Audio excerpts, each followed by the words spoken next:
તો હેલો ગુજરાતી મિત્રો, તો આજે અમે મૂવી જોવા ગયા હતા સ્કાયપોર મૂવી. તો જે આપણે ખબર છે અક્ષય કુમારની મૂવી છે અને એમાં એક નવા એક્ટર કહે છે વીર પહાડિયા. તો એ બેઓની મૂવી હતી. તો મૂવી છે, વાત કરીએ કે મૂવી કેવી છે, જોવા તમારે જવાય કે ના જવાય એના વિશે આપણે થોડી વાત કરી નાખીએ. તો વિડીયોને અંત સુધી જોજો.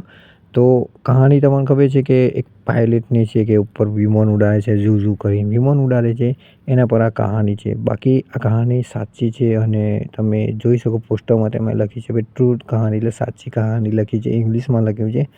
તો મૂવીમાં અક્ષય કુમાર છે, એના અંદર એક વીર પહાડિયા કરીને એક એક્ટર છે અને અંદર હિરોઈન પણ છે, બધા જ છે. તો કહાની તમને ખબર છે કે ઇન્ડિયા પાકિસ્તાનની છે કે વોરના દરમિયાન થઈ હતી.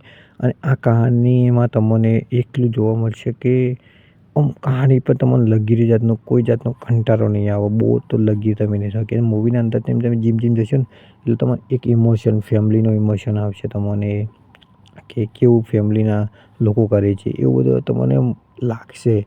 અને ઇન્ડિયામાં કેવું ચાલે છે કે ભાઈ કોઈ પોતાના માણસ કેવું કરી નાખે અને કેવું કરે બધું તમને ફિલ્મોના અંદર તમે જોવા મળશે. જ્યારે હું મૂવી જોઈને મને બહુ મજા આવી. કંટાળો ના કીધું, કશી જાતનો કંટાળો નહીં આવે. અક્ષય કુમારનું કામ ઓનેસ્ટલી તમને કહું બહુ સારું છે કે જ્યારે પણ આ તેઓ વર્દીવાળું કોઈ પિક્ચર બનાવે ભાઈ મૂવી બહુ સારી મને લાગે છે કે વર્દી માટે જ બને છે.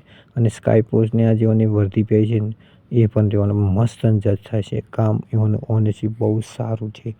બાકી મૂવીના અંદર ઘણા એક્ટર પણ છે, તેઓનું કામ પણ બહુ સારું છે.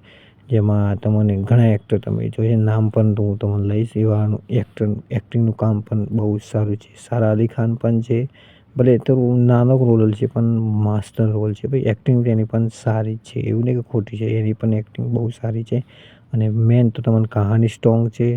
પછી થોડી ફેમિલી ઇમોશન તમે જોશો ને તો તમને હર્ટ કરી નાખશે, તમને દિલ ઉપર આવી જશે એવી કહાની છે. બાકી બીજી મૂવીમાં ઇન્ડિયા પાકિસ્તાનનું છે, એ પણ તમને કંટાળો નહીં આવશે. તેમાં જે લડું છું, જેની વોર કરું છું ને એક્શન સીન તમને બહુ મજા આપશે.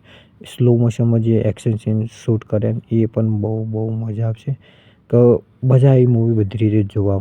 હું જોઈને મને બહુ મજા આવી. તમે થિયેટરમાં જોશો ને તો અનુભવ કરશો કે આ મૂવી જોવા લાયક છે. મોબાઈલમાં ના જોતા તમે થિયેટરમાં જોશો ને તો મૂવી બહુ તમને જોવા લાયક છે. બાકી બીજું છેલ્લી વારમાં તમને આ લાસ્ટમાં જે છે જેના પર કહાની બની છે એના વિશેના બધા ફોટા પણ તમને બતાવવામાં આવશે. સારું તેનું બેકગ્રાઉન્ડ મ્યુઝિક કહેવાય એ પણ સારું છે. અને છેલ્લી વારમાં જે વંદે માતરમનું જે ગીત ગવાય એ પણ બહુ સારું છે.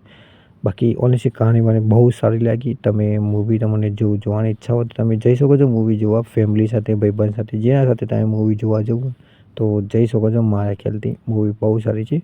અને જો વિડીયો ગમે તો વિડીયોને લાઇક કરજો, ચેનલને કરી નાખજો સબસ્ક્રાઈબ આવા વિડીયો જોવા માટે.